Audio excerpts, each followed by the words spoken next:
Today I'm going to show you how to pose for a photo so that you look good and you don't feel embarrassed. And if you're like me, you were brought up to not show off, not pose, not do anything like that. That was made really, really wrong for me. So when we used to take photos back in the day when I was 18 and a young woman, we'd stand there like this. Or our wedding photos were like this. There was no posing and none of that. But today everything's changed and everyone out there is taking really great photos. So I'm excited. Let's get started. This is Andressa, everyone, and she's going to give us so many points. You're going to get amazing photos. Let's get started. Hello, fabulous ladies. So today I'm going to give you a few tips to take a photo and look like a model. We are showing what the photo looks like if you take in a very stiff, rigid, no shape way. If you create that movement and the flowing and give a little bit of shape, how it can look like. So we're going to show that to you today. It's really good if you always keep you on tiptoe.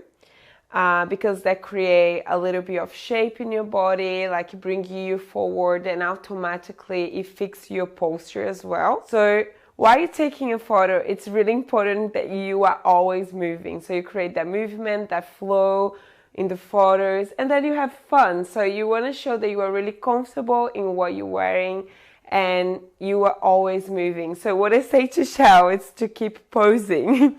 So you kind of pose and play with the fabric, and then you pose and then you smile, and then you pose and try to create different shapes, and that will bring life to the photo. So we're creating different shapes with our arms. With the arms, legs. Our legs. The fabric you can use as well. Yep. So if you're wearing a maxi dress, for example, the maxi dress can be really straight, and sometimes you can't really have any draw in your body or any shape. You can see the shape of your body properly.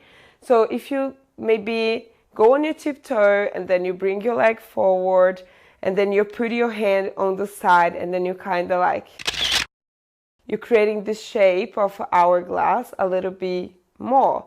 Or if you bring your leg to the side and then you use your other hand, so you're creating shape. Here are a few things that you can practice. So let's say that you have a very nice makeup and then you want to bring attention to your face. It's nice if you bring your hand in, because then you create that attention.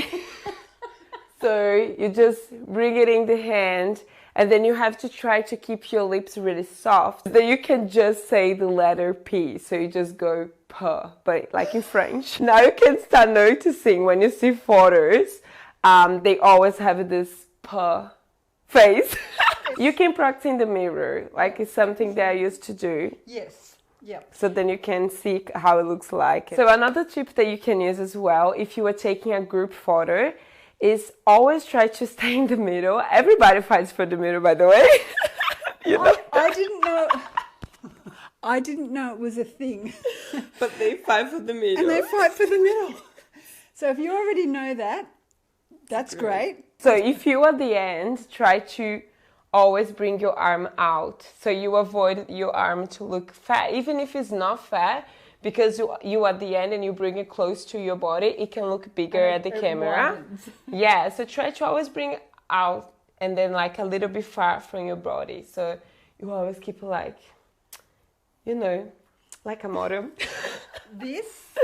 Yeah, no. Always try to create shape. Always try to play around. So play with your hair, bring to the face, bring to the waist, bring shapes with you. So you're always creating movement. You basically click pose. So pose, pose, pose. The thing I noticed when Andressa was teaching me is that I felt weird and nervous, moving all the time. But when the photographer, or my husband, was taking photos, he just kept clicking. Click, click, click, click. And then we got some really great photos, but not all of them were. And I'm stiff as well, because I'm not used to it. But watching Andressa just move different, and when you're practicing it, just have that in mind. You just move next, next, next. A thing to keep in mind is that it's 300 photos to 10 look good. So don't worry if you take photos and you don't find them amazing. we always take like, I have 300 photos and I pick one. And that's what matters. Like you only want one anyway. So play with the environment as well. Let's say that we have a tree here close by. So like touch the tree, so you're interacting with the environment. Let's say that is a tree here and I'm just standing, it's like I'm uncomfortable. But if I'm interacting with the tree, then I'm like comfortable in the environment, comfortable with what I'm wearing. And that makes such a difference when you see through the camera. Always keep it in your tiptoe if you want to look longer in a photo, and try to slightly backwards so you create that look. And when the person's taking the photo, you make you look really tall and long legs. Yeah, so just slightly. Just slightly. So it's, you know, here and you know here, but you just kind of like... So that's pretty much it, and that will make you have longer legs. And when we look at all of the beautiful photos, just know that, like Andressa said, they might have taken 300 photos to get that perfect one. So we can do that too if we feel like it. If not, don't even worry about it. I really hope these tips helped you, and if you're like me and totally embarrassed by taking photos, give it a try.